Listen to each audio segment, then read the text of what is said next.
نظام الملک سلطان ملک شاہ کو چھوڑ کے چلا جاتا ہے کہ وہ اپنے بیٹے سے مل لے۔ وہ جو سلطان ملک شاہ کو یہی کہتا ہے کہ آپ اپنے بیٹے سے مل لیں، میں اس سلطنت کا حصہ نہیں رہ سکتا۔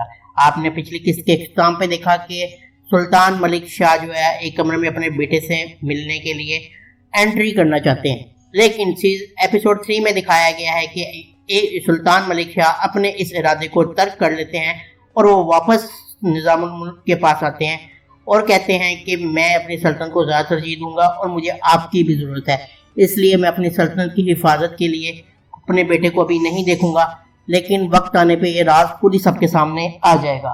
اور وہ سلطان ملک شاہ نظام الملک کو کہتے ہیں مجھے آپ کی بھی ضرورت ہے، اس لیے میں نے اپنا ارادہ بدل دیا ہے۔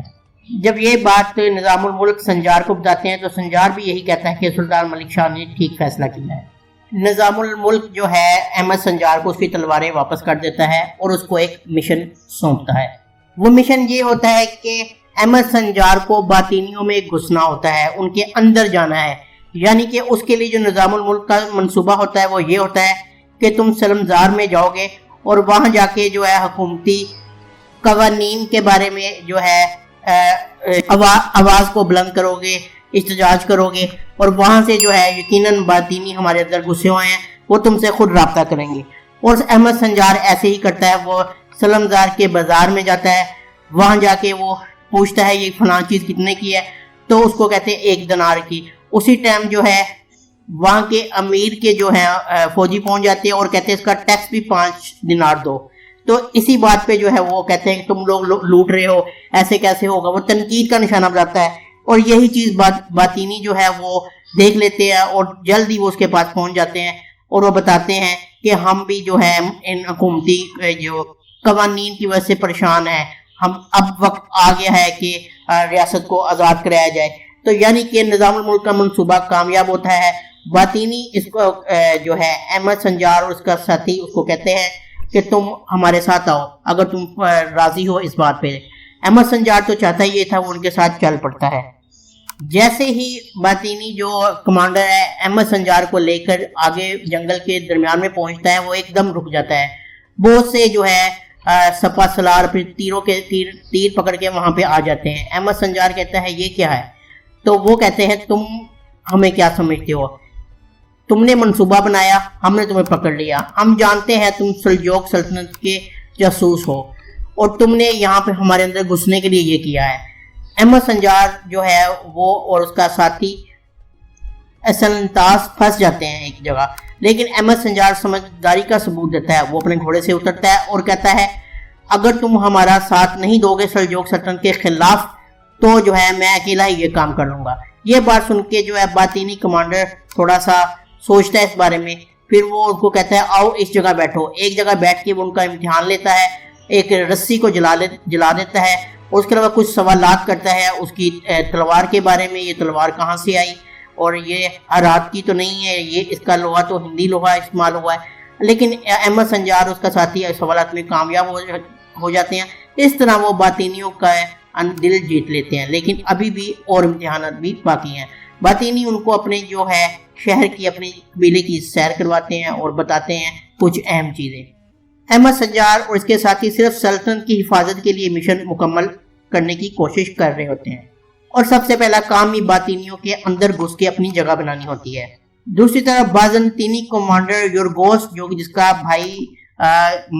کے بھائی کو احمد سنجار نے مارا تھا، وہ اپنے بھائی کی قاتل کی تلاش میں منصوبہ بناتا ہے کہ احمد سنجار کے قبیلے کینک میں جایا جائے اور وہاں جا کے معلومات لی جائے کہ وہ تیر کس کا تھا اور وہ گھوڑے کے نشانات، یعنی اپنے قاتل کی تلاش کے لیے وہ قبیلے کا رخ کرنے کا منصوبہ بناتے ہیں۔ دوسری طرف اناتول ترکی سربراہ الجن خاتون کا منصوبہ بھی منظر عام پہ آتا ہے اس قسط میں۔ وہ اپنے بھائی کلیش ارسلان کو قید سے آزاد کروانے کے لیے محل میں ٹھہری ہوتی ہیں۔ سلطان ملک شاہ کی اول قلعے میں بازنطینیوں کا جو قلعہ ہے، گڑھ ہے، وہاں پہ ان کے بھیس بدل کے اس بازار میں جاتے ہیں اور وہاں پہ گندم اور لوہے کی معلومات اکٹھی کرنے کی کوشش کرتے ہیں۔ گندم کی وہ اس لیے کرتے ہیں کہ ان کو پتہ لگنا چاہیے کہ یہ لوگ گندم جو اگا رہے ہیں اس کا پانی کہاں سے لے رہے ہیں۔ اسی بات کا جو شک ہوتا ہے بازنطینی کمانڈر کو بھی ہوتا ہے، اور وہ اس کو سلطان کے ساتھ، ان کو نہیں پتا ہوتا یہ سلطان ہے کیونکہ بھیس بدلا ہوتا ہے، وہ ان کے سامنے آتے ہیں اور پوچھتے ہیں کیا تمہارے پاس جو ہے ہمارے بازار میں آنے کی اجازت منظور پڑی ہے؟ تو سلطان جو کہ اپنا نام عبدالسلام بتاتا ہے وہ کہتے ہیں بالکل ہمارے پاس اجازت موجود ہے، اور اجازت دکھاتے ہیں۔ لیکن بازنطینی جو کمانڈر ہے اس کو پھر بھی شک ہوتا ہے، تو اس لیے جب سلطان وہاں سے بازار سے واپس اپنے محل کی طرف نکلتا ہے تو وہ ان کے پیچھے بازنطینی سپاہیوں کو بھیج دیتا ہے۔ لیکن سلطان کا اس بات کو پہلے ہی علم ہوتا ہے کہ گھات لگایا جا سکتا ہے، لیکن خیر وہ راستے میں بازنطینی کمانڈر ان سے لڑتے ہیں، سلطان جو ہے ان کو شکست دیتا ہے، سلطان اور اس کے سپاہی، اور جو اس کا سر بازنطینی کمانڈر کا بھیج دیتا ہے قلعے کے اندر، تاکہ ان کو پتہ لگ سکے کہ ہمارے پیچھے آنے کا انجام کیا ہوتا ہے۔ سلطان ملک شاہ جیسے ہی محل میں واپس آتے ہیں ان کے جاسوس حسن قاصد کو یہ بتا دیتے ہیں سلطان ملک شاہ واپس آ چکے ہیں، ان کے ساتھ ایک زخمی سپاہی بھی ہے۔ حسن کہتا ہے سپاہی سے پتہ لگاؤ سلطان ملک شاہ 2 دن سے کہاں گئے ہوئے تھے۔ باطینیوں کا سربراہ درویش جو کہ حکیم بنا ہوا ہے وہ سلمزار میں آتا ہے اور وہاں پہ آ کے ترونا خاتون سے بھی ملتا ہے۔ سلمزار میں جو ہے ایک شخص اٹھتا ہے باطینیوں کا، اور وہ خدا تعالیٰ کی ہستی کے ثبوت مانگتا ہے، اور یہاں سے ہی جو ہے یہ منصوبہ ہوتا ہے نظام الملک کا۔ وہ جو ہے احمد سنجار کے ساتھی یہ کہنا شروع کر دیتے ہیں تم کیا بات کر رہے ہو، فساد، یعنی کہ وہ یہ منصوبہ ہوتا ہے کہ لڑائی ڈالی جائے اور جو ہے سلجوق سلطنت کے خلاف لڑا جائے تاکہ باطینیوں کا اعتماد حاصل کیا جا سکے، اور وہ اس میں جو ہے کامیاب ہوتے ہیں۔ لیکن جو ہے وہاں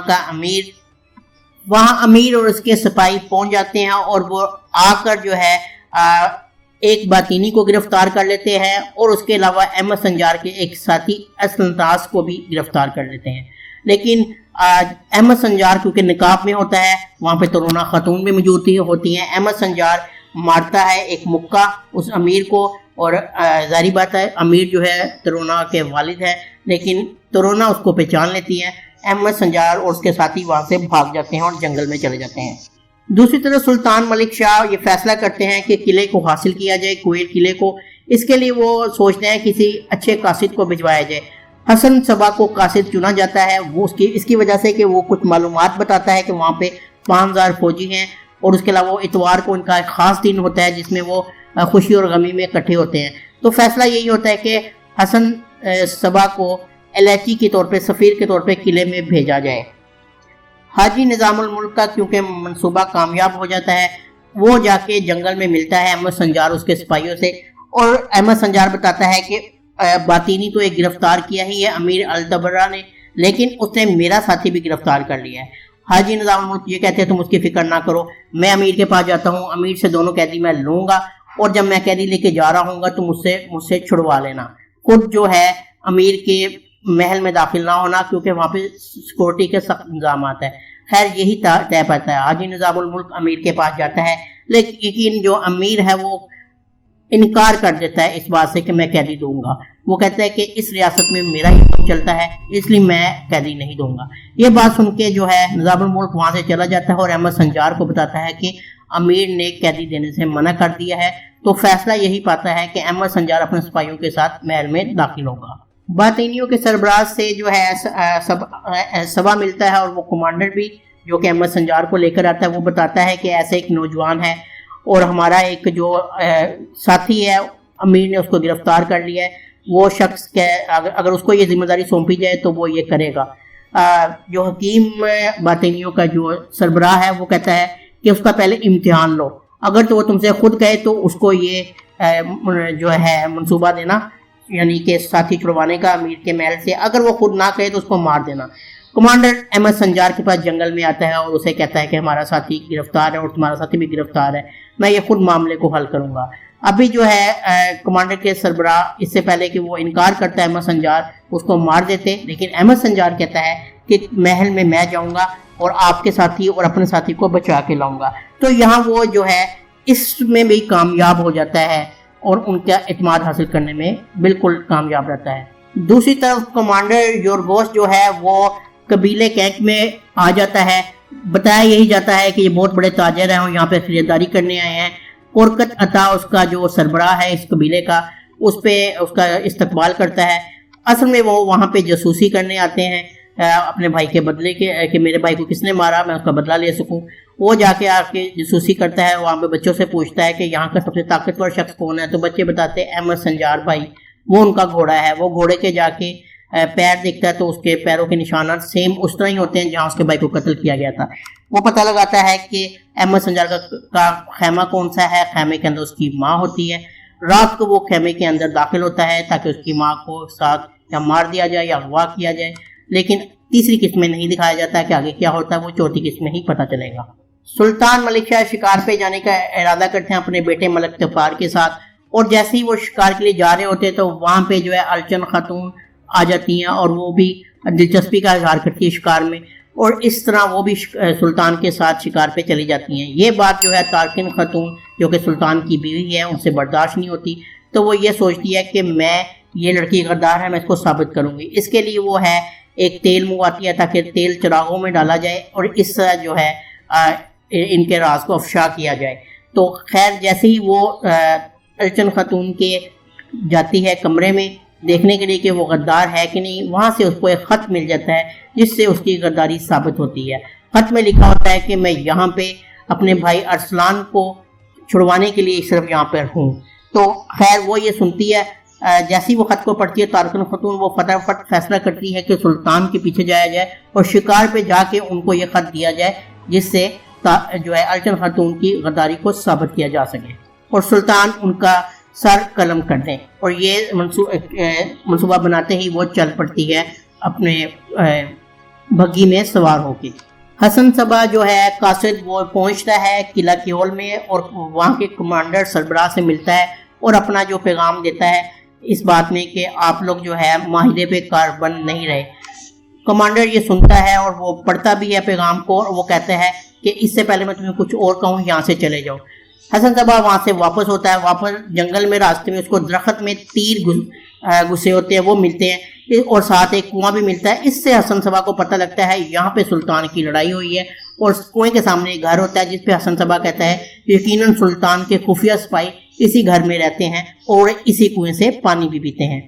تارکن خاتون سلطان کے جہاں پہ شکار کریں وہاں پہ تیزی سے جاری ہوتی ہے، وہ اپنے گھوڑ سوار کو کہتی ہے بگھی کو تیز چلاؤ، لیکن راستے میں بگھی کا جو ہے الٹ جاتی ہے تیزی کی وجہ سے، جس سے جو ہے بگھی سوار بھی گر جاتا ہے اور تارکن خاتون بھی بگھی سے باہر آ جاتی ہیں۔ دوسری طرف جو ہے احمد سنجار اپنا منصوبے کے پہ عمل کرتے ہوئے امیر کے محل میں داخل ہونے کی کوشش کرتا ہے اور وہ اندر داخل ہو جاتا ہے۔ جا کے وہ سیدھا کچن میں جاتا ہے اور وہاں کا جو باورچی ہے اس کو بے ہوش کرتا ہے۔ باورچی کو بے ہوش کرنے کے بعد وہ اندر داخل جیسے ہی ہونے لگتا ہے وہاں پہ اس کے گلے پہ ترونا خاتون خنجر رکھ دیتی ہیں، اور وہ دیکھتا ہے کہ ترونا یہاں اس ٹائم کہاں سے آ گئی، لیکن ترونا پیچھا کر رہی تھی۔ تو یہاں پہ ہی ایپیسوڈ 3 نظام عالم کی ختم ہو جاتی ہے۔ امید کرتا ہوں آپ کو یہ شارٹ ریویو پسند آیا ہوگا۔ اگر آپ کو یہ ویڈیو پسند آئی ہے تو ہمارے چینل کو سبسکرائب کرنا نہ بھولیں اور بیل آئیکن کو ضرور پریس کریں۔ لیٹسٹ ترکی اپڈیٹ کے لیے چینل کو سبسکرائب کریں گے تو آپ کو لیٹسٹ اپڈیٹ ملتی رہیں گی۔ ملتے ہیں نیکسٹ ویڈیو میں، اللہ حافظ۔